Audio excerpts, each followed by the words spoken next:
High school counselors, when you're planning your program, sometimes it's really hard to know or remember all the things that you need to get done throughout the day, throughout the school year. Also, sometimes when we're using data trackers like Google Sheets or Google Docs or Excel, period, sometimes it's a little bit complicated to organize this type of tabs to remember all the details of the things that you need to do. I'm going to guide you real quick through guidance, curriculum, responsive services, individual planning, system support. When you're collecting your data, what are the things that you need to take in consideration? And a little hack over here. If all the letters are to the side before we jump in, the only thing you need to do, you can scroll this down. Do you see the arrows in the corner? We're going to move them all the way down, and then you're going to highlight the area or the categories where you want them to look a little bit different. And you go over here. Do you see the letter text? Wrapping text rotation. We want to go to the text rotation. In this case, I want them looking up and going up. See? And voila. In case that you want it in a different way, you can put them going down this way. I'm working on my data tracker, so I was kind of reflecting, my team was reflecting as well, of all the things that we need to get done throughout the year. And you see, for example, guidance curriculum, what does this mean? What should I do? What I should be doing at this time of the year? How many times do I have to do it?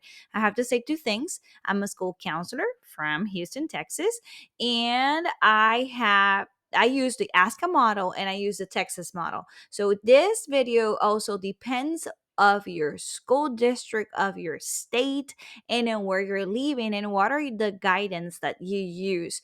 For example, for us is the American School Counseling Association or the Texas School Counseling Association. Maybe you live in Missouri, maybe it's Mississippi, maybe it's New York. So follow their guidance and what they're asking you to do. For in this case, I have my percentages over here, whether if you're elementary, middle school, or high school.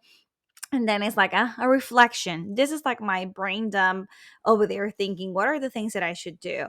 And I have guidance lessons for guidance curriculum. For responsive services, I have individual counseling, small group counseling, crisis, suicide, or threat assessments, restorative practices. For individual planning, I have one on one meetings, which is the ones that we're doing, educational planning, college, career transitions, new student, course selection, personal, social, and planning, 504 ADHD, anxiety, depression, RTI, or behavior RTI, system support. I have what I should be doing, personal, professional development, collaboration with for my staff, for my faculty, for the parents, consultation with the staff, administrators, and parents, community outreach, parent education, PD for your parents newsletter and webpage, advisory, councils, PBIS, program planning, management, activities. And it's like, oh, and after all of that, and remember that I have to brainstorm all these things before you jumped into your data collection.